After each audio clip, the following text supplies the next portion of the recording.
Les éditions Télème présentent un enregistrement intégral de La Petite Ritournelle de l'horreur de Cécile Cabanach, lu par Anne Gallien. Cécile Cabanach. Cécile Cabanach a travaillé en tant que journaliste et chroniqueuse pour le magazine de la santé, puis Les Maternelles, réalisant en parallèle des documentaires pour France 5 et plusieurs numéros de Faites entrer l'accusé. Elle est l'auteure de 3 romans parus chez Fleuve Éditions. Des poignards dans les sourires, 2019, Requiem pour un diamant, 2020, et La Petite Ritournelle de l'horreur, 2022.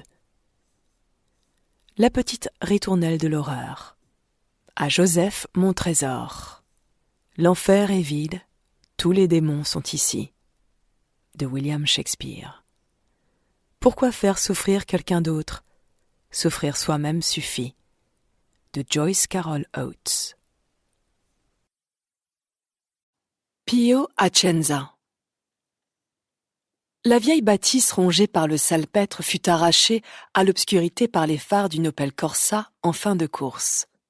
De ses yeux rougis de fatigue, le nouveau propriétaire l'observa, les mains toujours sur le volant, en pensant aux mois d'efforts et de sacrifices qu'il faudrait encore avant d'y habiter.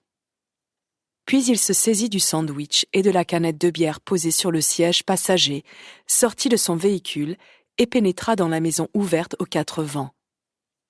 Sans porter la moindre attention aux pièces du rez-de-chaussée, Pietro Acenza grimpa l'escalier pour se diriger vers une des chambres de l'étage. Là, il alluma un projecteur de chantier, quitta sa lourde parka kaki. D'un geste brusque, il la jeta sur une chaise en osier éventrée qui vacilla sous son poids, puis remonta les manches de sa chemise à carreaux jusqu'au coude, faisant apparaître 2 bras puissants parcourus de veines saillantes. Il fit un tour sur lui-même, mit en marche un petit poste de radio, se saisit d'une masse. Après une profonde inspiration, la démolition du mur commença. Les mots de sa femme résonnaient encore en lui. Elle lui avait enjoint de se consacrer au chantier pour que la famille s'installe au plus vite dans cette masure isolée qu'il venait d'acheter pour une somme dérisoire. Avec 3 enfants et un 4e en route, leur appartement était devenu vraiment trop petit. Et l'ambiance à la maison électrique. En réalité, il se serait bien passé d'une nouvelle bouche à nourrir. Mais Maria avait refusé toute discussion quant aux options qui s'offraient à eux. Bien obligée de faire avec. L'air maussade avec lequel elle avait assené ça lui avait laissé un goût amer qu'il espéra atténuer grâce à une rasade de bière. Il culpabilisait à l'idée que l'annonce de cette grossesse ait pu l'attrister, et, en donnant de vifs coups dans la cloison qui se fendillait déjà, il prit conscience qu'il était en colère. Une rogne sèche, piquante, dont les remous profonds le faisaient redoubler de vigueur. Il tapait de plus en plus violemment pendant que Maria occupait toutes ses pensées. Des râles rauques s'échappaient de sa gorge, tandis qu'il concentrait toute son énergie dans sa masse. Une large fissure courut dans le plâtre, puis un morceau de brique tomba au sol, dans un nuage de poussière. À bout de souffle, il s'interrompit un instant. Au fond, ce n'était pas sa femme et son sale caractère qui créaient son trouble. C'était le chemin que prenait sa vie.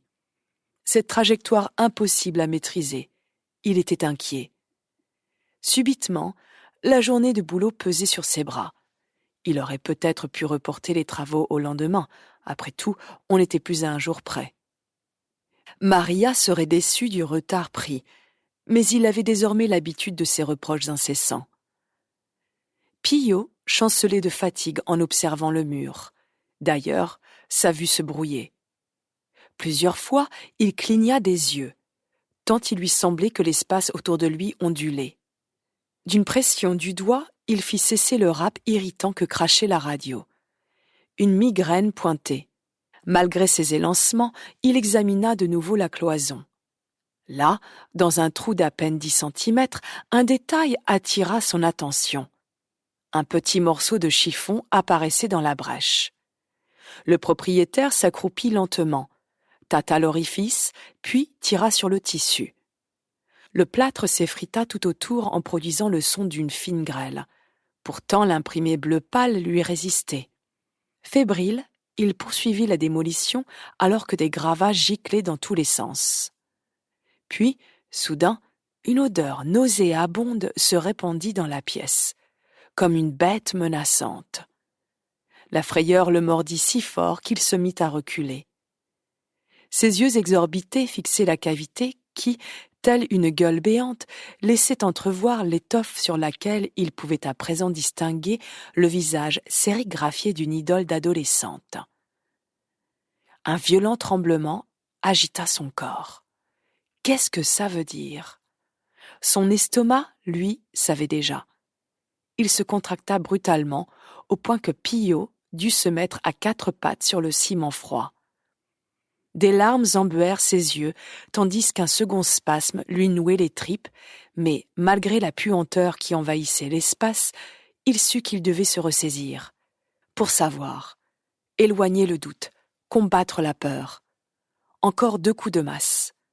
Cette fois, une large plaque de plâtre glissa à ses pieds en créant un vide sombre tout près de lui. Un souffle glacé, comme un chuchotement venu du tréfonds des ténèbres, l'enveloppa tout entier. Lorsqu'il releva les yeux, un cri déchirant s'échappa de sa gorge. Sevran. Il était 1h30 du matin. Sevran se douchait après une fête de famille arrosée qui s'était prolongée beaucoup plus tard que prévu. L'alcool l'avait rendue gaie et légère. Un doux état d'apesanteur qu'elle savourait sous la pluie chaude lorsqu'elle remarqua la silhouette raide de William, son mari, derrière la vitre trempée. « Biolay vient d'appeler. Il t'attend dehors dans un quart d'heure. »« Mais je... Pourquoi ?»« C'est très grave, apparemment, il a insisté. » Il lui tendit une serviette. Elle se rhabilla en silence, l'esprit assailli de questions. Qu'est-ce qui pouvait nécessiter sa présence en pleine nuit ? Pourquoi son équipier la sollicitait-il alors qu'il l'avait justement encouragée à prendre quelques jours de repos ? Elle se rendit dans le bureau juste à côté de l'entrée. Là, ses doigts composèrent le code sur le clavier du coffre-fort qui débloqua la porte. Puis, après s'être saisie de son cig, elle l'inspecta et le fourra dans son holster. Elle avait encore 5 minutes devant elle. Dans le salon plongé dans le noir, William attendait sur le canapé. « Tu ne t'inquiètes pas, d'accord ? Va te coucher, je reviens dès que possible. »« Je m'inquiète toujours, tu le sais bien. »« C'est inutile, » souffla-t-elle dans une vaine tentative de le rassurer. « Je t'aime. » Elle l'embrassa et tourna les talons. Elle avait besoin de prendre l'air. Elle ignorait pourquoi ce coup de fil nocturne l'angoissait autant. C'était loin d'être le premier de sa carrière, mais le fait que Biolay l'ait appelé en pleine nuit ne présageait rien de bon. En franchissant le seuil de sa maison, son corps, tout à l'heure souple et chaud, se raidit brusquement. Un vent glacial s'insinua dans son cou, qu'elle cacha aussitôt dans le col de son manteau. Ses pieds se mirent à battre le goudron. Il fallait qu'elle dégrise, et vite. À 7 heures, seuls les lampadaires éclairaient le quartier pavillonnaire, formant des ombres floues qu'elle observait distraitement. L'alcool altérait les nuances, arrondissait les angles. La buée qui s'échappait de ses lèvres entr'ouvertes disparaissait dans l'obscurité. Pâle petit nuage de condensation. Quand Biolay arriva enfin avec la voiture de service, il pila net devant son allée. La commandant monta s'entraîner dans le véhicule. « Qu'est-ce qui se passe ? J'étais censée profiter d'un week-end tranquille en famille. Tu t'en souviens ? » On a reçu un appel. Un homme a trouvé un corps en démolissant un mur dans la maison qu'il vient d'acheter. Son équipier affichait une mine grave et avait le teint cireux. Il s'agit d'une gamine.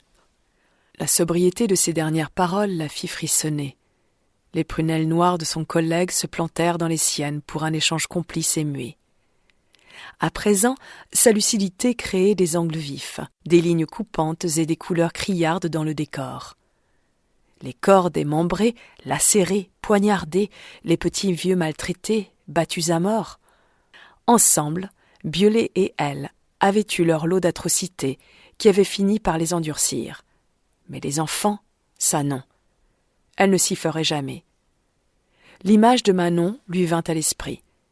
Quelques heures plus tôt, sa fille, son bébé, était en train de souffler les 8 bougies qui trônaient sur son gâteau d'anniversaire. Parfois, la vie ressemblait à une mauvaise farce.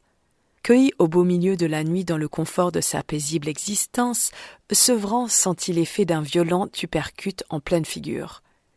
Elle s'éclaircit la voix puis demanda « Depuis quand est-il propriétaire ?»« 3 mois.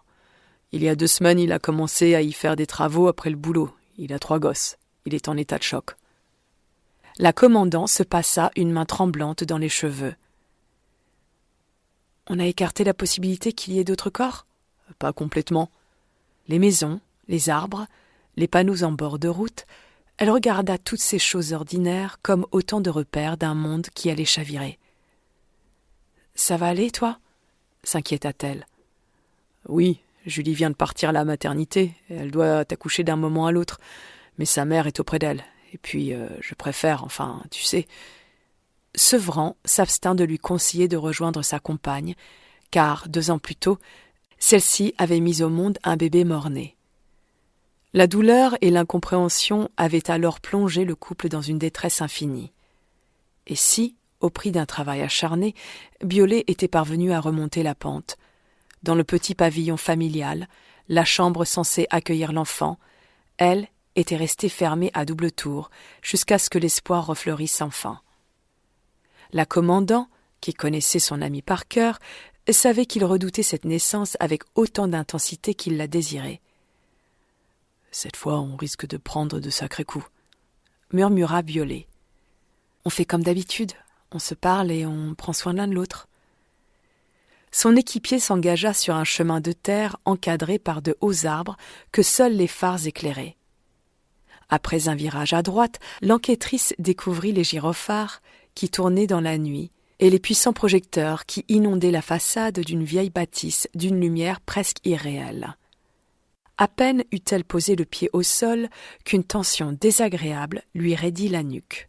Une 20aine de personnes étaient réunies aux abords de la maison.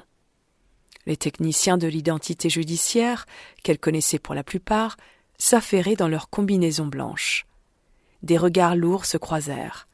Autant d'échanges pudiques et silencieux qui disaient tout de leur quotidien, de la banalité du mal, de la désespérante routine de l'horreur. Même à distance de la porte d'entrée, un sentiment de malaise imprégnait les lieux. Sevran s'en approcha pourtant, résistant à une profonde envie de fuir.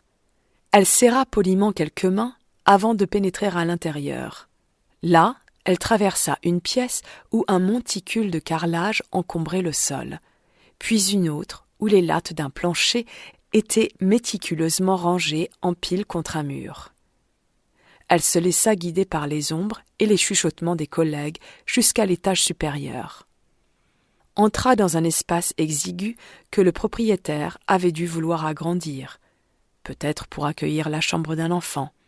Une fois qu'elle fut dos au mur du fond, juste derrière le spot irradiant de chaleur, elle osa enfin lever les yeux. Sous l'effet des flashs des appareils photo de l'IG, la cloison semblait s'animer. Sevran était incapable de prononcer le moindre mot. Biolay manifesta instantanément sa sidération.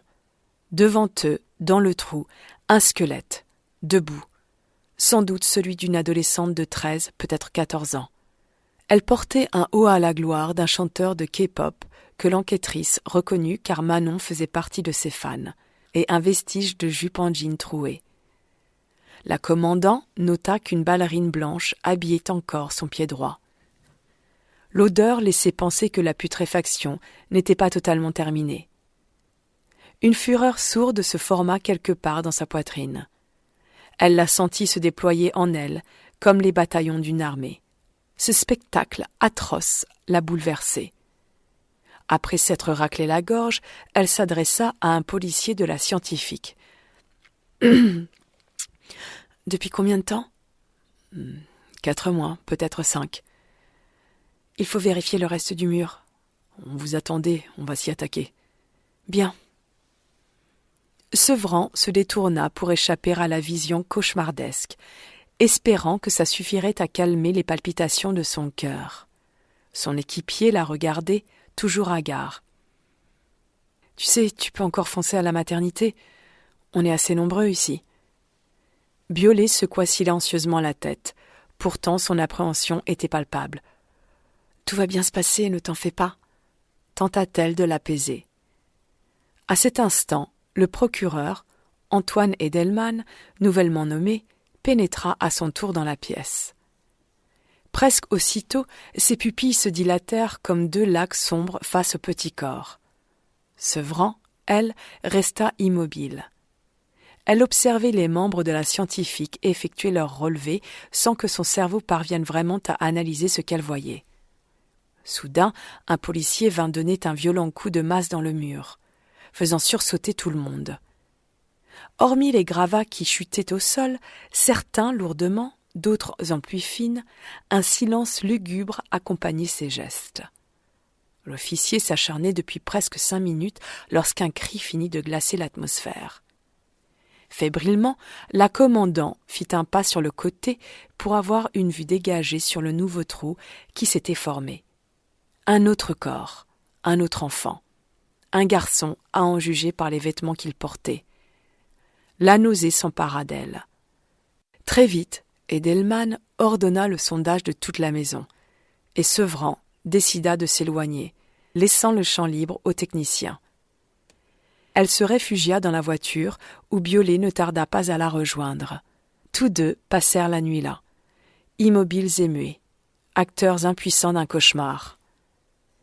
Des heures passèrent ainsi dans les griffes d'une brume glaciale, jusqu'à ce que, aux alentours de 5 heures du matin, un collègue vint gratter doucement à la vitre. « On en a trouvé un autre », annonça-t-il, à peine le carreau baissé. « Un enfant ? » ?»« Oui, pas vieux. »« Merde » souffla-t-elle. Sevran s'extirpa du véhicule malgré le terrible poids qui l'écrasait. Le charnier distillait désormais ses miasmes jusque dehors, et chaque pas vers lui semblait la contaminer. 3 petits squelettes étaient à présent alignés sur le sol au rez-de-chaussée. Leurs mains et pieds avaient soigneusement été emballés dans des sachets de papier, ainsi que le voulait la procédure. Une unique chaussure déposée à côté de chacun d'eux. Un technicien balayait leurs vêtements avec une lumière bleue fluorescente, en quête de traces biologiques, tandis qu'un de ses collègues tamponnait avec précaution les dépouilles à l'aide de bandes adhésives dans le but de prélever des fibres.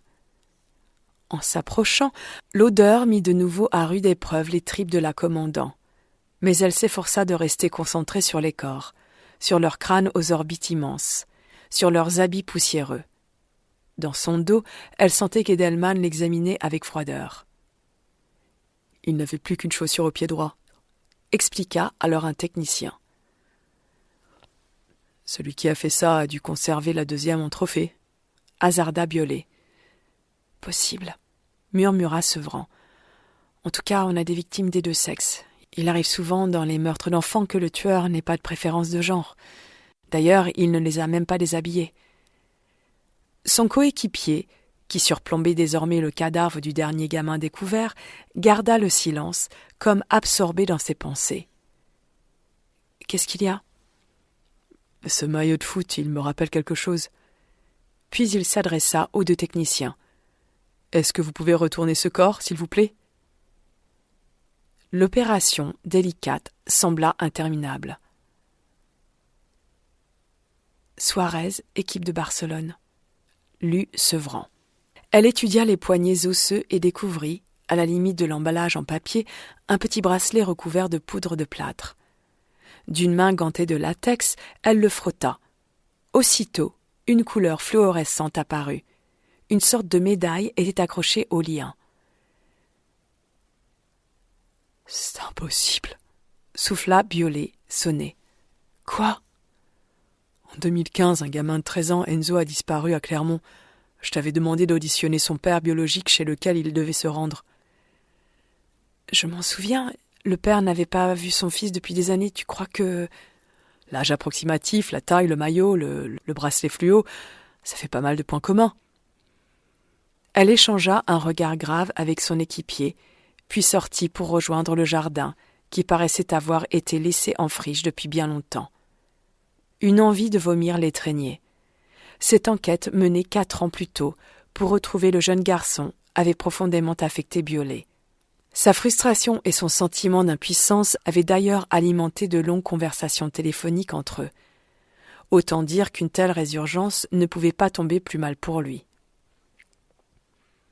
Alors qu'elle tentait de reprendre ses esprits, elle remarqua la présence du propriétaire de la maison, assis contre un mur, la tête entre les mains. La commandant s'aperçut que, accaparée par ses émotions, elle n'avait même pas encore pris le temps de s'entretenir avec lui. Sevran se dirigeait vers lui lorsque le procureur l'accueillit. Edelman était tellement nerveux qu'il lui donna l'impression d'être un animal traqué par un prédateur. Son débit de parole était si rapide qu'elle ne parvenait même pas à se concentrer sur ce qu'il disait.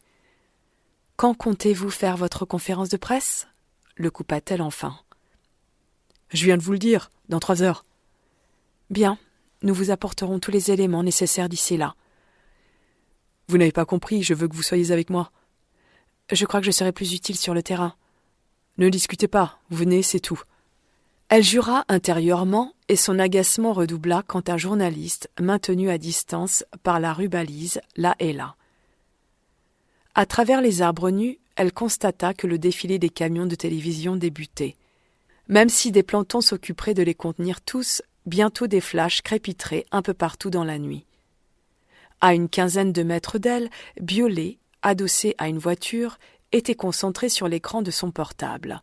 Elle parcourut les quelques pas qui les séparaient. « Du nouveau à la maternité ?»« Rien pour le moment, » répondit-il, laconique, avant d'esquiver en plongeant, le nez dans son calepin. Pendant que le procte tenait la jambe, j'ai interrogé le nouveau proprio, Pio Ocenza. Il a acheté la maison à une vieille dame du nom de Madeleine Duflo. Elle a 76 ans et vit dans un EHPAD à 10 bandes d'ici. J'ai essayé de joindre l'établissement en question, mais ça sonne dans le vide. Il est encore trop tôt. Ok, dès que le personnel de jour sera arrivé, on commencera par là. J'ai un peu de temps devant moi avant la conférence de presse à laquelle Edelman vient gentiment de me convier.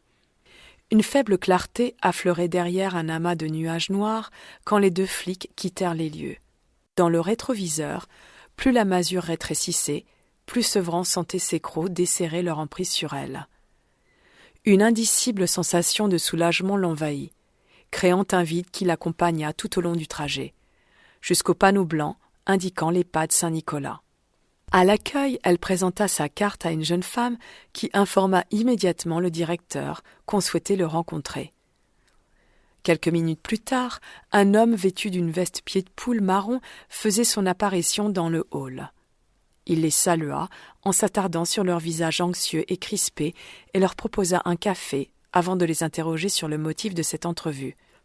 « Que puis-je pour vous ? » « Nous aimerions nous entretenir avec l'une de vos résidentes, Madame Madeleine Duflo. »« Puis-je vous demander à quel sujet ? » « Nous ne pouvons pas vous fournir de détails, mais elle est l'ancienne propriétaire d'une maison qui fait l'objet de recherches à l'heure actuelle. »« Je comprends, mais j'ai le regret de vous annoncer que Madame Duflo nous a quittés il y a 15 jours. »« Savez-vous si elle avait de la famille, des héritiers auxquels nous pourrions nous adresser ? » ?»« Pas à notre connaissance, malheureusement. Et nous n'avions personne à contacter au moment de son décès. Aucune recommandation. »« Avait-elle été mariée ? » Je crois que oui, elle parlait souvent d'un certain Bernard, et j'avais cru comprendre que c'était son époux. Très bien. Pouvons-nous jeter un œil à sa chambre ? Je suis désolé, mais c'est impossible. Un nouveau résident y a déjà emménagé. Comme vous l'imaginez, nous avons une longue liste d'attente. Les lits ne restent pas vides très longtemps. Les 2 policiers échangèrent un regard abattu. Avait-elle des effets personnels que nous pourrions voir ? Tenta encore Sevran. Non, Madame Duflo ne possédait rien. Tout ce que contenait sa chambre, y compris les vêtements qu'elle portait, lui avait été prêté. C'était une femme très simple. Elle avait pourtant récemment vendu sa propriété, fit remarquer Biolay. En effet, nous lui avions remis les documents de vente. En revanche, il faudrait vous rapprocher du juge des tutelles, si vous désirez des renseignements à ce sujet, car je n'ai suivi cette affaire que de loin. Madeleine Duflo était une majeure protégée ? Oui.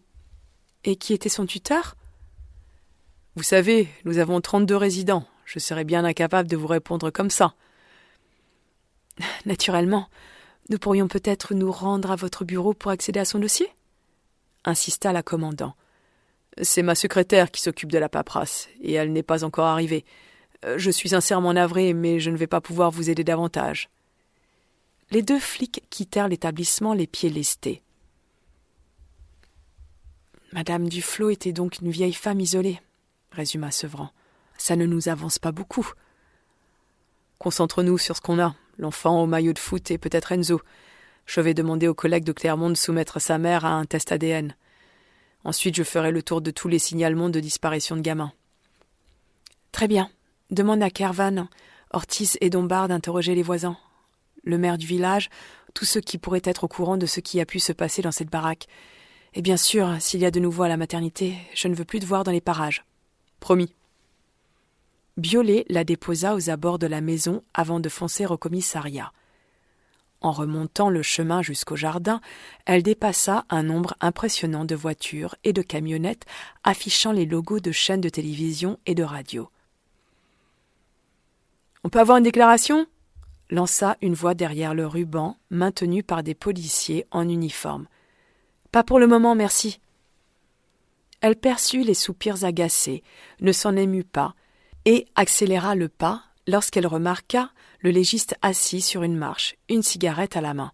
« Salut Clopo, vous avez des éléments pour moi ?»« Je vois défiler des macabres à longueur d'année, mais ça ne me rend pas insensible pour autant, commandant. Comme tout le monde ici, je viens de me prendre un coup de poing dans les tripes, alors laissez-moi juste 5 minutes et je suis à vous. » Elle s'accroupit à ses côtés en considérant le balai autour d'elle. « Désolée. Vous avez des enfants ? » ?»« Oui, moi aussi. » Avec ses anneaux à l'oreille gauche, ses cheveux en bataille, son goût prononcé pour la techno acide qu'il écoutait comme un sourd dans son bureau, Olivier Clopo avait l'air d'un éternel étudiant. Sevran l'observa, incrédule. Elle se rendit compte que, malgré leurs années de collaboration, elle ne connaissait rien de lui. « Ben oui, 2 bonhommes, 4 et 2 ans. Et vous ?»« Une fille, Manon. On vient de fêter ses 8 ans. » « C'est joli comme prénom, Manon. Enfin bref, je vais avoir besoin de temps. Les premières constatations ne sont pas très utiles. Ces gamins avaient entre 11 et 15 ans, à déterminer avec l'analyse osseuse. Les corps des garçons sont momifiés. Celui de la jeune fille, par contre, est partiellement squelettisé. Vous voulez dire qu'elle est là depuis peu ? Entre 4 et 6 mois, je dirais. Difficile de prononcer avec certitude pour les autres. Mais je crois que le footballeur a été émuré il y a des années. Et le 2e garçon ? Pareil, à confirmer, mais a priori, plus de 2 ans. Une idée des causes de leur mort ? On doit faire des radios complètes. Je ne peux rien affirmer pour le moment. Il faudra aussi sans doute effectuer de la reconstitution faciale pour l'identification. L'autopsie précisera tout ça. Bien. La commandant se redressa en voyant arriver un engin de chantier prêt à retourner la terre. Des collègues s'occupaient déjà de mettre en place de larges bâches dans le jardin pour empêcher les caméras de suivre les fouilles. Un dispositif qui ne serait pas superflu puisqu'une jeune femme blonde, très maquillée, commençait un direct juché sur un cajot, un puissant spot braqué sur elle. L'enquêtrice l'examina, glaciale.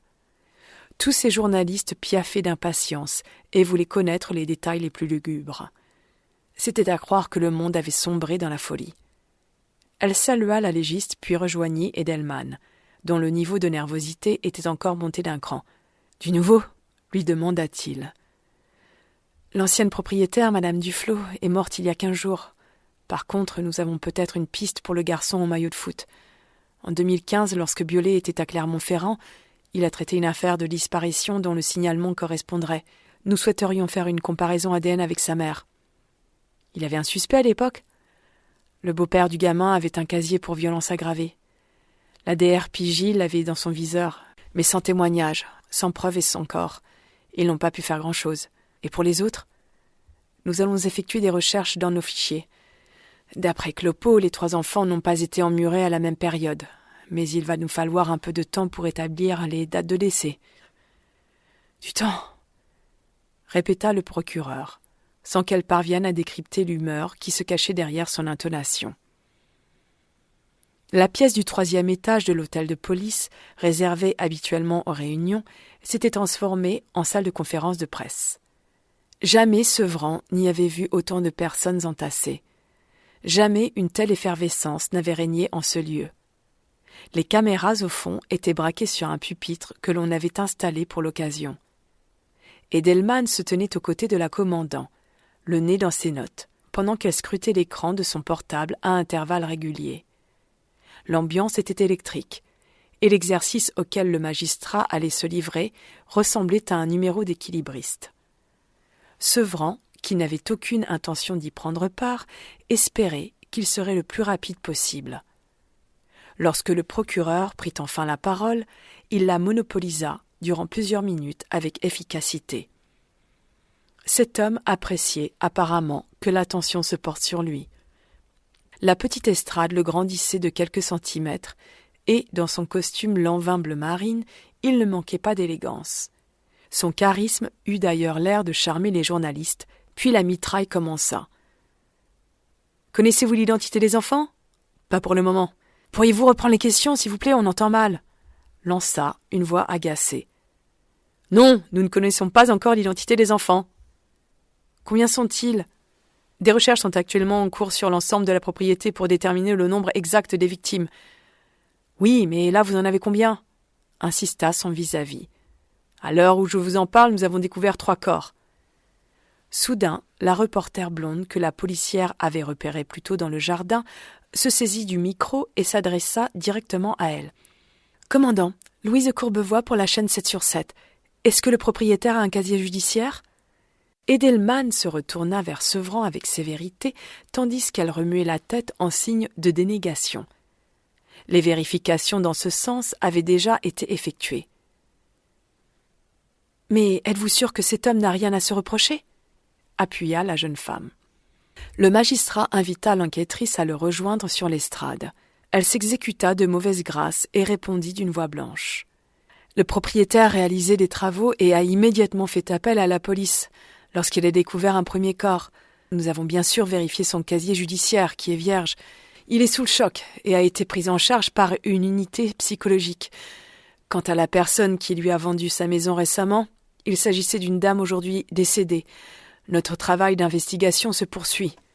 « Mesdames et messieurs, » embraya le procureur afin de conclure, « je vous remercie d'être venus. Nous vous tiendrons au courant des évolutions de l'enquête par communiqué de presse. » Un brouhaha agita la salle pendant quelques minutes. Sevran, qui se sentait comme un boxeur après le premier round, quitta les lieux sans se retourner. Émilie Lachard. Une sonnerie de réveil stridente se mit à hurler, et, presque aussitôt, de petits yeux bouffis se fendirent, révélant des iris bleus un peu éteints. La femme, allongée dans son lit, jeta un bras dans sa direction, sans parvenir à interrompre l'insupportable bruit. Puis, après un bâillement, elle se leva et traîna son corps empâté vers la cuisine où elle se saisit d'une canette de bière dans le frigo. Elle avala une gorgée du liquide ambré en gobant 2 comprimés de Lexomil. Bientôt, l'engourdissement et l'hébétude feraient le siège de son cerveau. Elle pourrait commencer sa journée de brouillard. Émilie n'avait pas toujours vécu seule. Il y avait eu 2 mariages, 4 ou 5 concubins et des enfants. Beaucoup d'enfants. 6 au total. Aujourd'hui, disséminés à droite à gauche par les services sociaux. Bien qu'elle n'en ait voulu aucun, elle s'était attachée à chacun. Les gamins sont doués pour ça.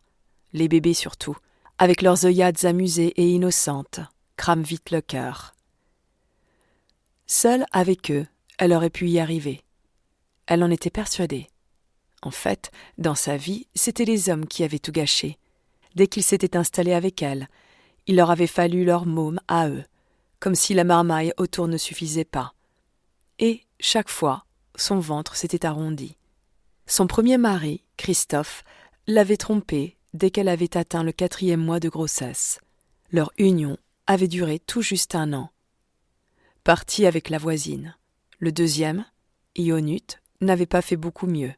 À peine nés, leurs jumeaux s'étaient mis à vociférer à longueur de journée. Le maçon, que le bruit irritait, disparaissait des heures durant, jusqu'au jour où il avait débarrassé le plancher pour de bon, sans laisser d'adresse. Quant aux autres, ils auraient bien voulu rester, mais c'était elle qui avait fini par les faire dégager. Toujours était-il qu'un matin, des gens venus de nulle part avaient décrété qu'elle s'occupait mal de ses petits. Elle n'était pas très portée sur l'hygiène ni sur l'éducation, mais bon Dieu, elle les aimait, ces gosses. Et puis quelque chose de terrible était arrivé, et tout le monde s'était retourné contre elle. Les pères des enfants, ses copines, ses parents, ses voisins même. Tous l'avaient fui comme la peste. Une grosse larme dessina un trait humide sur sa joue et vint s'accrocher à ses lèvres pâles et charnues. Quand elle revint dans sa chambre, elle s'aperçut que l'alarme du réveil n'avait pas cessé de sonner tout ce temps. Elle l'éteignit avant d'entreprendre de s'habiller. Aucun de ses gestes ne prenait la forme attendue ce matin-là, si bien qu'il lui fallut plusieurs minutes pour réussir à agrafer son soutien-gorge. Une fois attifée, elle se dandina de nouveau jusqu'à la cuisine, où quelques casseroles valdinguèrent dans un raffut métallique. Elle avait enfin atteint l'état désiré, celui qui fait taire toutes les pensées. Émilie était parvenue jusqu'à l'Intermarché, où elle prit son poste en recomptant tant bien que mal les billets et les pièces de sa caisse. Ensuite, le flux monotone des clients commença. Emmurée dans sa forteresse brumeuse, la jeune femme ne prêtait attention à rien, ni personne.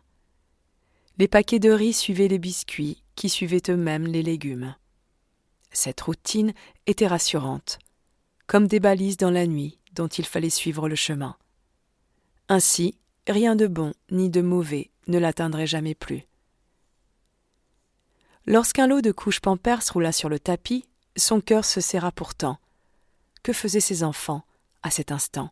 Où étaient-ils? Leur dernière visite remontait à 1 mois environ. La plus grande, Sarah, avait refusé de venir, comme d'habitude. Son aîné lui reprochait ses faiblesses et s'appliquait à se construire une vie en tout point différente de la sienne. Elle faisait des études à Lyon. C'était tout ce qu'Émilie savait de ses projets. Les jumeaux, Kilian et Evan, devaient être à l'école. Leur sœur cadette Luna dans son institut pour jeunes sourds, le plus petit, Ilan, à la crèche. Au milieu de la fratrie, il en manquait un. Lui, elle ne saurait jamais où il était passé. Et son absence la faisait crever à petit feu. « Oh, tu travailles là? On vient de nous signaler une erreur de caisse de plus de 20 balles. » Maryse, sa chef, était plantée devant elle, hargneuse. « Tu pues l'alcool, merde! Il est à peine 10 heures, c'est pas possible! »« C'est pas ce que tu crois, je... » »« Rentre chez toi, allez, va-t'en, je veux plus te voir. » En 2 secondes, Maryse avait déjà disparu dans les rayons.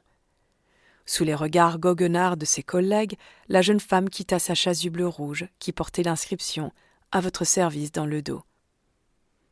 Après avoir franchi les portes en verre du supermarché, elle se retrouva dehors, expulsée tel un corps étranger, et déambula dans le quartier. Le temps pour elle de digérer l'incident et de comprendre qu'elle venait sûrement de perdre son emploi.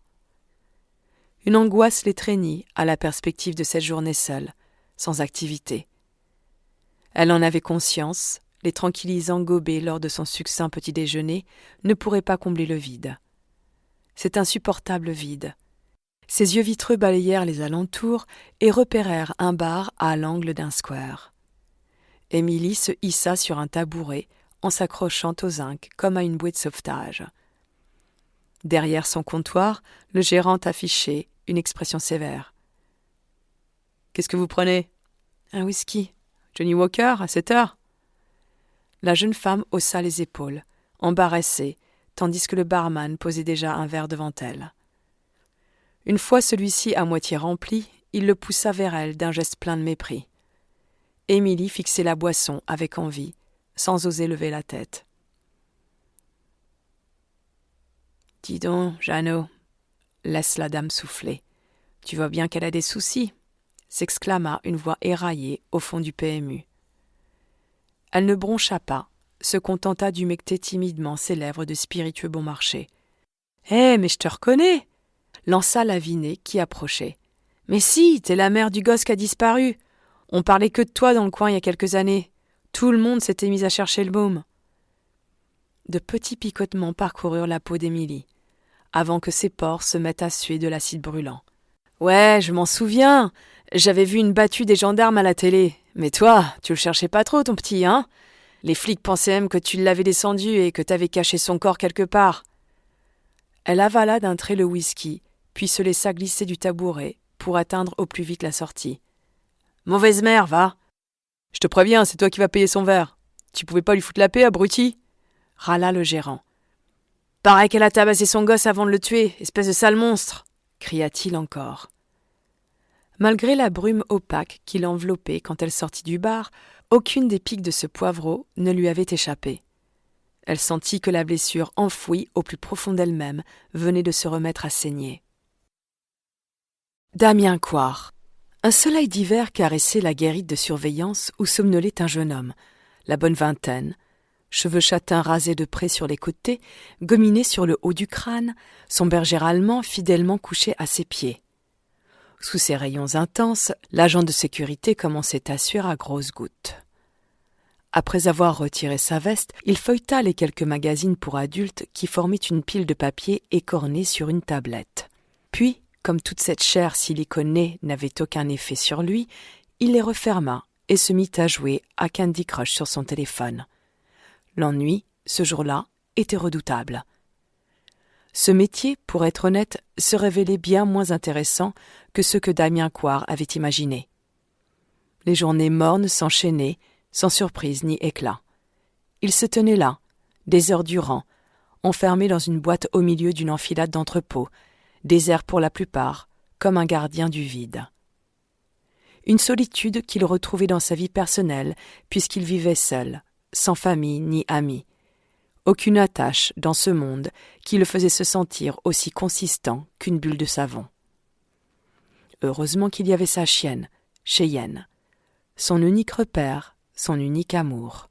Les yeux bleu clair du jeune homme scrutèrent la zone, les hangars gris qui s'étendaient à l'infini. L'activité ici n'avait jamais été aussi ralentie. Habituellement, même le week-end, des chariots élévateurs parcouraient les allées dans un calme méthodique. Il recula son siège de quelques centimètres pour poser ses lourdes Rangers sur la tablette branlante. L'opération surprit le berger allemand qui regarda son maître d'un air inquiet tout en se relevant. « Ça va, ma belle, j'ai juste piqué un somme. » Penaude, la chienne reprit sa place dans un soupir pendant que son maître fermait les paupières. Le crissement strident des freins d'un poids lourd le réveilla en sursaut. Il s'empressa de sortir pour vérifier la paperasse. « Salut, t'étais en train de pioncer, hein ? Ouais, c'est mortel aujourd'hui. » Quand Damien grimpa sur les premières marches du 38 tonnes, ses rétines furent aussitôt attirées par une petite télévision allumée dans l'habitacle. « Tu conduis en matin à télé, toi ? » « Ouais, tu sais, les chaînes du câble, c'est comme la radio, les infos repassent en boucle, toujours les... » L'agent de sécurité leva une main en l'air, happé par l'écran où défilaient les images d'une vieille masure dont une partie du jardin était cachée par d'immenses bâches bleues. « C'est quoi cette histoire ? » « Ils en parlent depuis ce matin. Ils appellent cette baraque la maison de l'horreur. C'est le nouveau truc bien glauque qui va passionner les foules. » Le routier fixa un instant son interlocuteur, subitement livide. « Et qu'est-ce que t'as ? T'es tout pâle. »« Vas-y, fais-moi voir les papiers, je vais t'ouvrir. » L'homme s'exécuta, sceptique. « T'es sûr que ça va ? T'as pas l'air dans ton assiette. »« Oui, c'est bon, tu peux y aller, hangar 3. Fais gaffe avec ton haillon, ils viennent de repeindre les quais de chargement. » La mine fermée, Damien rejoignit son poste, accompagné de sa chienne, tandis que le poids lourd passait mollement devant sa guérite. Ce masque, qui recouvrait à présent ses traits, même Cheyenne, qui savait pourtant tout de lui, ne le lui avait jamais vu. Damien connaissait cet endroit lugubre. Il y avait même vécu des années noires. Cette maison, il avait espéré ne plus jamais la revoir.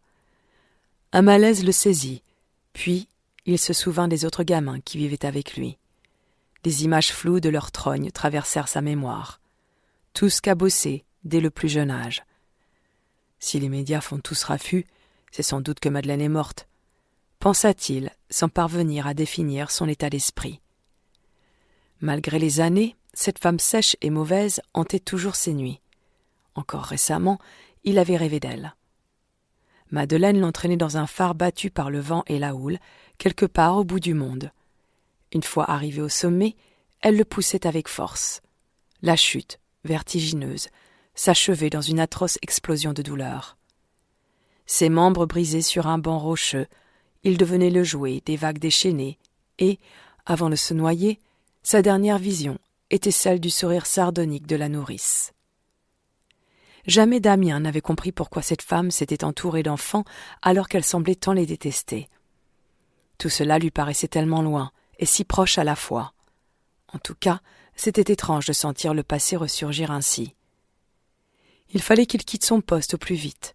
Avec un peu de chance, son départ précipité passerait inaperçu. Sa camionnette avala avec voracité les kilomètres qui le séparaient de son studio de banlieue. Sitôt arrivé chez lui, il alluma la télévision, choisit une chaîne et monta le son pour que résonnent les commentaires dans l'appartement. Lorsqu'il eut fait le tour des journaux, il s'assit au sol, hagard. Dans les billes noires de Cheyenne, on pouvait lire une grande inquiétude, et quand elle se mit à geindre, il tourna vers elle des yeux vides. Un fil invisible venait de tisser un nouveau lien entre lui et cette histoire horrible. Il se sentait remué, désorienté, au point qu'il eut besoin de se rassurer. « Je suis là, je suis vivant. » Il avait l'air d'attendre une confirmation de la part de sa chienne qui le fixait toujours, mais ne manifesta pas la moindre réaction. Sevran. Sevran était rapidement passée chez elle après la conférence de presse. Elle s'y était douchée et changée. En réalité, elle avait surtout espéré croiser William et Manon, mais tous deux étaient visiblement partis en balade. L'agitation des dernières heures l'avait maintenue à flot, mais désormais seule, elle se sentait saisie d'un malaise que le calme de la maison ne faisait qu'accentuer. L'esprit accaparé par ses tourments, chacun de ses gestes était automatique. Elle boutonna son chemisier en crêpe gris, puis enfila un jean propre. Une fois dans la cuisine, elle se prépara un café au son sinistre des infos en continu que crachait son téléviseur. Le tapage médiatique autour de cette affaire sordide la dégoûtait. Elle croquait sans envie dans un quignon de pain quand elle se figea. La journaliste blonde qui s'était adressée à elle dans la matinée faisait un nouveau direct. « Louise, quel est l'état d'esprit des forces de l'ordre sur place ?» questionna le présentateur en affichant une expression grave de circonstance. « Les policiers sont littéralement abattus par cette découverte que certains ont qualifiée d'atroce, d'épouvantable, pendant que d'autres ont parlé de monstrueux cauchemar. L'un d'eux nous a même confié avoir eu de grandes difficultés à se concentrer sur son travail, tant l'émotion était forte. » La commandant écarquilla les yeux. « Quels sont les tout premiers éléments que vous avez pu recueillir ?» Un fait intéresse particulièrement les enquêteurs. Les victimes ne portaient qu'une seule chaussure au pied droit. Il est possible que le tueur collectionne des trophées, comme des souvenirs macabres. C'est en tout cas l'avis d'un des policiers avec lequel nous nous sommes entretenus tout à l'heure et... « Putain !» s'exclama Sevran. À présent furieuse, elle éteignit la télévision et rejoignit sa voiture au pas de course. Dans les couloirs de l'hôtel de police, les talons de la commandant martelaient le sol avec tant d'agressivité que ceux qu'elle croisa s'écartèrent naturellement sur son passage. Biolay et le commissaire Lemestre discutaient ensemble dans le bureau de son équipe lorsqu'elle y pénétra comme une bourrasque. « Comment allez-vous, Sevran ?» s'enquit son supérieur. « Bien, commissaire. Enfin non, pas bien du tout, commissaire. »« Que se passe-t-il » Un membre de nos services donne des détails confidentiels concernant l'enquête et fait part de ses états d'âme aux journalistes. Je n'ai pas le temps de faire la chasse aux sorcières, mais j'ai l'intention de réunir tout le monde, techniciens y compris, en fin d'après-midi. On ne peut pas se permettre ce genre d'écart. Oh, comme si nous n'avions pas assez d'emmerdes comme ça, tonna Lemestre. Qui peut avoir fait une chose pareille ? La moitié de la brigade, contre un bon dîner ou un bifton, répondit-elle en observant son équipier répondre à un texto sur son portable. Tout de même, nous comptons encore dans nos rangs des policiers qui ont des principes, non ? Les principes, quand on est à découvert le 10 du mois, ça ne vaut pas grand-chose. Sais-tu combien il y a eu de disparitions d'enfants en France l'année dernière ? Demanda Biolay, dès que Lemestre fut parti, l'air aussi agacé que préoccupé. Sevran s'assit en réfléchissant. 5000 tenta-t-elle, effrayée par sa propre estimation. 50 000, c'est affolant, hein ? Un peu plus de 69% d'entre eux ont plus de 15 ans. Et si on retire les fugues, on arrive quand même à 1328 cas de disparitions inquiétantes. Bref, on en a pour un moment. Tu en es où avec la famille d'Enzo ? J'ai appelé les collègues de Clermont, ils vont aller trouver sa mère. Et Julie ? Justement, je crois que je vais devoir te laisser. Mais vas-y, fonce, qu'est-ce que tu fiches encore là ? Tu promets que tu me tiens au courant ? Il acquiesça, la gorge serrée. Biolay, la roue tourne. Elle posa une main sur son épaule. Tout va bien se passer, et tu vas être un père merveilleux. J'espère. Sevran afficha un sourire lumineux, qu'elle souhaitait aussi rassurant qu'encourageant, puis son équipier leva le camp. À mesure que le temps passait, l'image des corps ne cessait de la hanter, si bien qu'il lui fallait lutter pour ne pas baisser la garde et rester concentrée. Elle consultait le fichier des disparitions inquiétantes commun à la police et à la gendarmerie et, depuis quelques minutes déjà, les visages enfantins défilaient devant ses yeux. Juliette Mazera, disparue le 23 mai 2013. Jouait dans le jardin du domicile familial rue Vallée à Château-Thierry, dans le département de l'Aisne. Cheveux châtains longs, yeux verts, vêtu d'une robe rose. Nicolas Fenestra, disparu le 18 novembre 2016. Âgé de 11 ans, jouait avec son frère sur le parking du supermarché Carrefour de Billère, dans le département des Pyrénées-Atlantiques. Cheveux blonds, yeux bleus, portait un jean et un manteau noir. Elle imaginait l'impuissance et le désespoir de leurs parents, soudain amputés de ce qu'ils avaient de plus précieux. Un frémissement la parcourut, puis ses pensées furent interrompues par l'arrivée de Dombard. Le lieutenant, la petite cinquantaine, un peu trapu, avait plusieurs coups de sang à son actif et un dossier entaché de nombreux avertissements, mais Sevran s'était attaché à lui comme à un gamin rebelle. Au masque de douleur qu'il portait sur son visage, elle comprit qu'il revenait du charnier. Il quitta sa veste, alluma une cigarette, puis se dirigea vers la fenêtre qu'il ouvrit en grand. « Je suis allé rendre visite au maire du bled. Madeleine Duflot était une femme discrète, la citoyenne modèle d'après lui. Il m'a dit qu'avec son mari, ils avaient longtemps été famille d'accueil de la DAS. »« Famille d'accueil ?» répéta-t-elle, incrédule. « Et le mari, il t'a appris des choses à son sujet ?»« Un type un peu rude, pas méchant, mort en 2010. »« Ok, je vais contacter les services de l'aide sociale à l'enfance. Est-ce que tu peux voir avec le nouveau propriétaire s'il ne serait pas tombé sur de la paperasse dans la maison, des photos, n'importe quoi appartenant au Duflot ? » ?»« D'accord. »« Dombard, je sais qu'on est tous éprouvés par cette histoire, mais si on veut avoir une chance de coincer le malade qui a fait ça, on ne doit pas sortir des clous. Je vais organiser une réunion cet après-midi pour faire un point avec l'ensemble des enquêteurs et rappeler quelques bases. »« Comme quoi ? » ?»« Ne pas causer de l'affaire avec les journalistes. » Son équipier baissa le nez, comme gêné par la tournure que prenait la discussion. « Tu ne ferais pas ça, n'est-ce pas ? » ?»« Non. » Elle imaginait sans mal que si son collègue s'était laissé aller à quelques confidences, c'était sous le coup d'une émotion dont la journaliste avait dû s'empresser de tirer profit. À moins, bien sûr, qu'il n'y fût pour rien. Ce qu'elle avait très envie de croire. « C'est une grosse affaire, on doit rester pro. » Appuya-t-elle cependant. « On nous attend au tournant. » Avec le week-end, la commandant avait peu d'espoir de trouver un interlocuteur dans les bureaux de l'aide sociale à l'enfance. Cependant, elle ne put se résoudre à patienter jusqu'à la réouverture le lundi matin.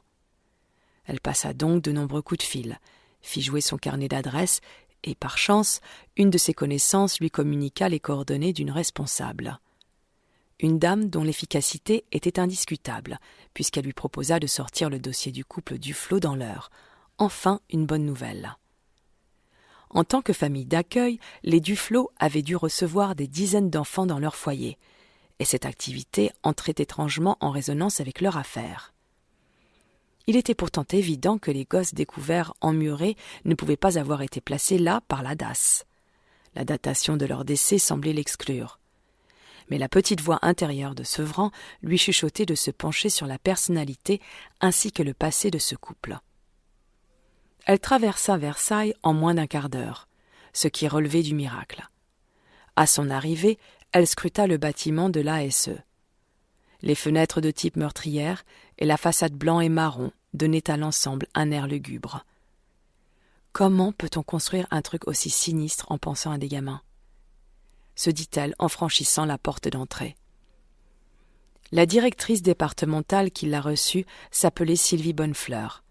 Avec ses grosses lunettes à monture noire et son rouge à lèvres vermeil, elle paraissait vive et naturellement souriante. « J'ai consulté le dossier que vous m'avez demandé.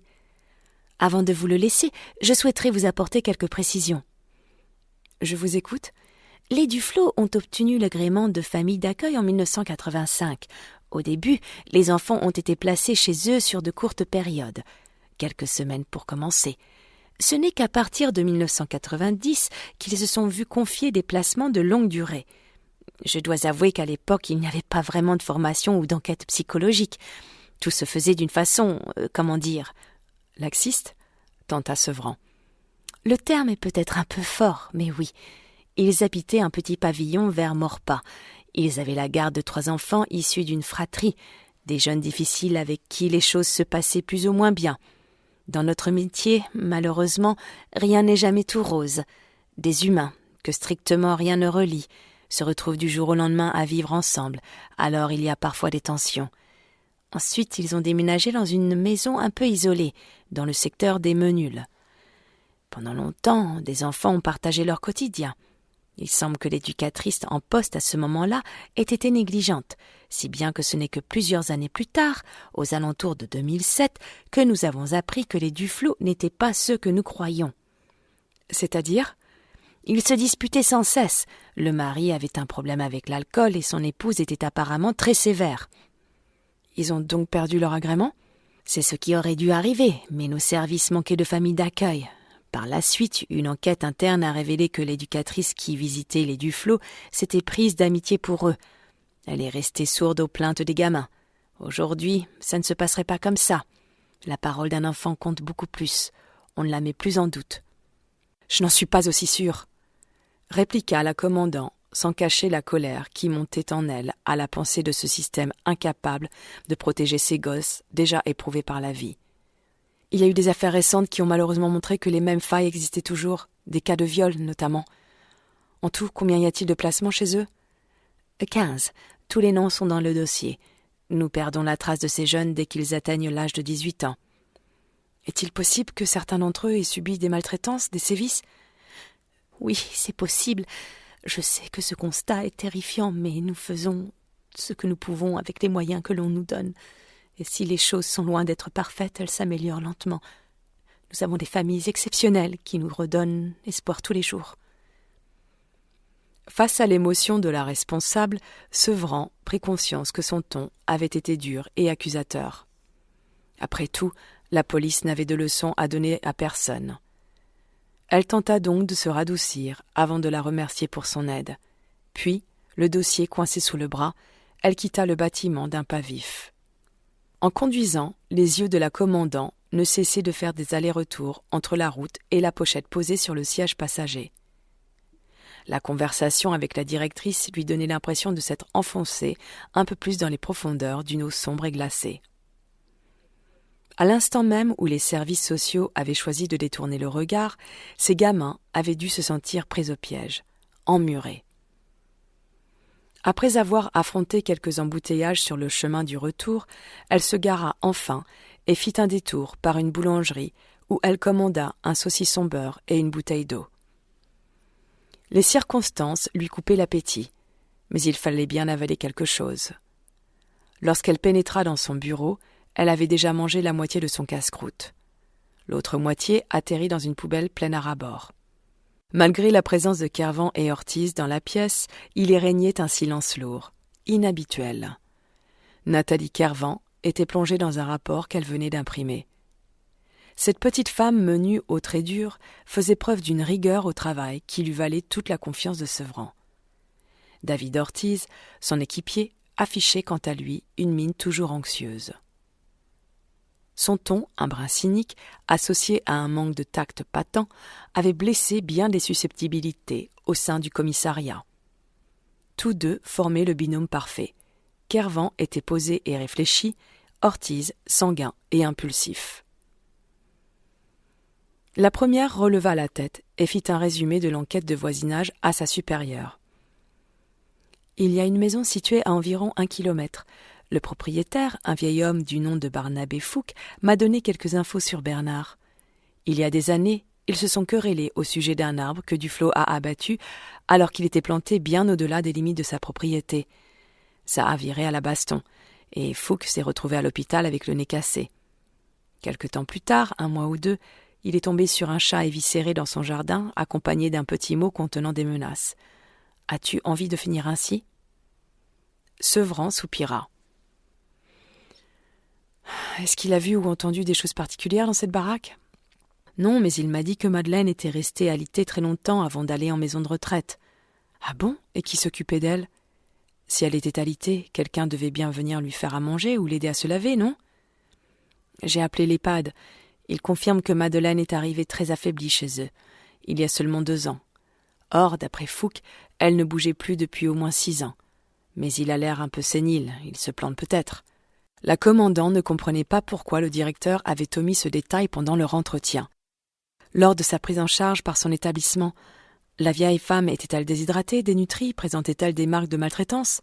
« Je suis désolée », s'excusa la policière. « Je n'ai pas jugé important de pousser plus loin mes interrogations. Je vais y repasser pour éclaircir cette histoire. »« Parfait. Maintenant, tu ne lâches pas le directeur. Je veux qu'il nous mette en relation avec son médecin, ses infirmiers, ses aides-soignants, son tuteur. Je veux savoir dans quel état elle est arrivée là-bas. Si on se fie à ce que raconte son voisin, elle a été assistée. Nous devons savoir par qui. En tout cas, ce qui est sûr, c'est qu'il y a quelque chose de pas net avec ce couple. Un fil que nous devons tirer, d'autant que c'est le seul que nous ayons pour le moment. »« On s'en occupe !» s'exclama Ortiz. « Et je vous rappelle que vous êtes attendu à la réunion qui se tiendra à 18h dans la salle du 3e. » Les 2 équipiers acquiescèrent gravement et quittèrent le bureau au pas de charge. Aussitôt après leur départ, la semi-pénombre veloutée de la fin d'après-midi donna à la petite pièce un air sinistre qui incommoda Sevran.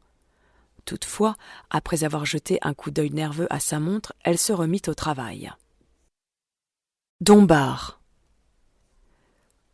se présenta au domicile de Pio Atienza qui le reçut, les traits tirés, les cheveux en bataille et la chemise à moitié déboutonnée. Ses petits yeux avaient l'air de 2 flèches sombrées enfoncées dans son crâne. À peine furent-ils installés que la femme de ce dernier, Maria, se mêla à la conversation avec une autorité naturelle qui crispa le lieutenant. « Comment ça va se passer pour nous maintenant, avec toutes ces recherches de la police ? Où est-ce qu'on va vivre ?»« D'après ce que je vois, vous avez un toit, ça devrait aller. »« Mais c'est trop petit ici, on a 3 enfants et bientôt 4. » s'agaça-t-elle en désignant son ventre rond. Elle avait un teint crayeux et les cernes que le policier fixa, avant de reporter son attention sur le mari qui, lui, semblait à des milliers de kilomètres de là. « Madame, je suis ici pour m'entretenir avec votre époux, vous permettez ?»« Non, je ne permets pas. Je vous ai posé une question. »« Arrête, s'il te plaît !» intervint Pio, soudain excédé. Maria Atienza s'éloigna d'un pas exagérément lourd en maugréant. Elle devait considérer sa grossesse comme un fardeau, alors qu'elle lui donnait en réalité une contenance dont elle était naturellement dépourvue. Lorsque son large postérieur disparut derrière une porte, Dombar essaya de chasser l'idée qui venait de jaillir comme une évidence. Celle lui soufflant qu'elle n'avait jamais dû être désirable et que le pauvre type devant lui était l'otage d'une mante religieuse. Elle va te bouffer, tu sais, dès l'instant où elle aura eu tous les gosses qu'elle peut porter. Elle commencera par ta tête, des fois que le reste lui serve encore. « Monsieur Atienza, racontez-moi comment les choses se sont passées. »« Vous avez des enfants ?» demanda son interlocuteur de nouveau lointain. « Oui. »« Vous êtes allé voir ?»« Oui. » Le lieutenant s'assit sur le bord d'un fauteuil, comme un soldat momentanément au repos. « Ces images, je les revois sans cesse. Elles ne partiront jamais. Comment on peut faire ça à des gosses ? Qui peut faire ça ? Je ne sais pas. Quand je repense à cette maison, j'ai envie de vomir. Je ne veux plus jamais y retourner, plus jamais. Bien sûr, je comprends. Un silence s'installa, durant lequel le propriétaire fixa le sol, comme s'il y cherchait une réponse. Vous étiez seul à faire ces travaux ? Pas de copain pour vous aider ? Non, j'étais seul. Confirma-t-il d'une voix éteinte. Vous avez commencé à quelle heure ? Je sortais du boulot. Je suis agent d'entretien dans une boîte d'informatique à Montigny. Dombar s'enfonça complètement dans son siège. Vous avez fini et vous vous êtes rendu dans votre nouvelle maison. Il était quelle heure ? 21h et quelques, je crois. Ensuite, j'ai pris une masse, j'ai tapé dans le mur et... Ses yeux se voilèrent. Une brèche s'est créée, de plus en plus grande, et puis j'ai vu un bout de chiffon. Comme une forte émotion s'emparait de son interlocuteur, le policier décida de faire un pas de côté. Il n'a pas l'air facile à abattre, ce mur. Pas besoin de l'observer longtemps pour s'apercevoir que c'est pas du placo. Comment vous avez fait sans renfort ? Pio eut un tic nerveux qui semblait dirigé vers la porte par laquelle s'était éclipsée sa femme. Je me suis défoulé, j'ai les nerfs en ce moment. Pourquoi ? J'y arrive plus, ce 4e gosse va nous foutre dans la merde, mais elle ne veut rien entendre. Elle ne travaille pas ? Elle s'est arrêtée après notre premier. Le lieutenant analysa la décoration sommaire autour d'eux. Mon pauvre vieux, t'es coincé.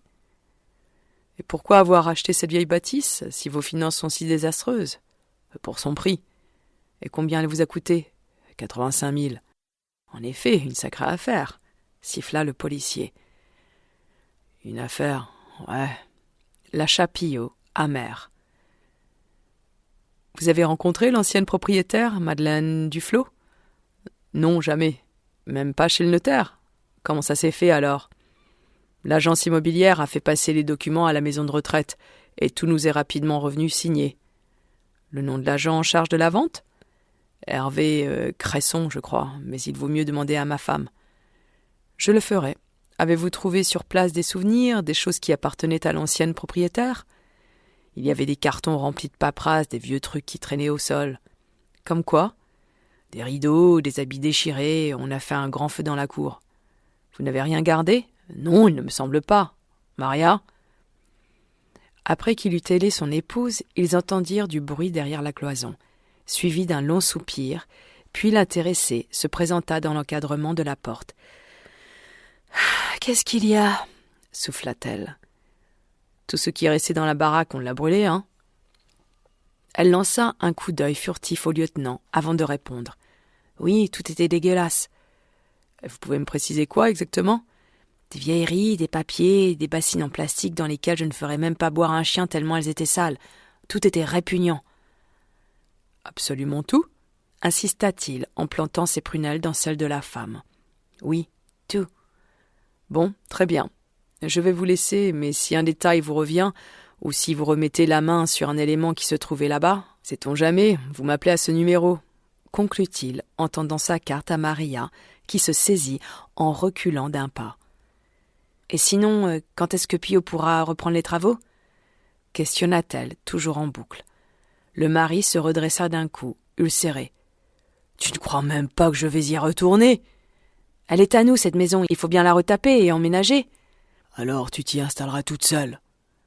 La voix ténébreuse qui surgit de la gorge de Pio Acenza produisit une onde mauvaise qui se répercuta contre les murs et vint toucher le lieutenant en plein cœur. Sevran. La réunion avait débuté un quart d'heure plus tôt dans une atmosphère électrique.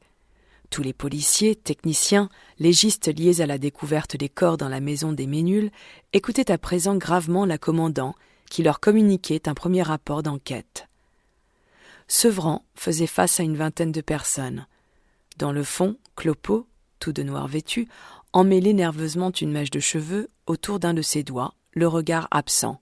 Dombard, lui, s'était assis de 3/4 pour étudier les réactions de ses collègues, tandis que Kervan et Ortiz, côte à côte comme toujours, se tenaient un peu avachis, tels de petits vieux sur le canapé de leur salon. La divulgation d'éléments aux médias est inadmissible. Suite aux révélations d'aujourd'hui, le ou les auteurs des faits risquent de se débarrasser des chaussures des victimes et nous empêcher d'obtenir des preuves capitales. Vous êtes tous des professionnels. Je n'ai pas à vous expliquer l'importance des preuves matérielles dans un dossier comme celui-ci. Il va également sans dire que nous n'avons pas le temps de chercher cet informateur. Mais si d'aventure nous apprenons de qui il s'agit, il y aura des sanctions. « De quel genre ?» demanda le brigadier-chef Ménard, un petit homme sec à tête de fouine. « Franchement, nous n'en savons rien pour le moment, mais ce genre d'écart ne doit pas rester impuni. » Répondit la commandant, glaciale. « Je n'ai pas l'intention de voir la copie de nos PV en ouvrant le journal le matin. Est-ce que c'est bien clair pour tout le monde ?»« Parfaitement clair. » Lâchèrent quelques voix lasses. Et ça vaut aussi pour vos états d'âme. Si certains parmi vous vivent mal ce qu'ils ont vu et risquent encore de voir, nous avons un psychologue attaché à la brigade. Voilà, ce sera tout pour aujourd'hui. Je vous remercie pour votre attention. Installé au premier rang. Nous espérons que vous avez apprécié cet aperçu. Pour continuer à écouter ce livre audio sur Google Play Livres, utilisez le lien dans la description de la vidéo.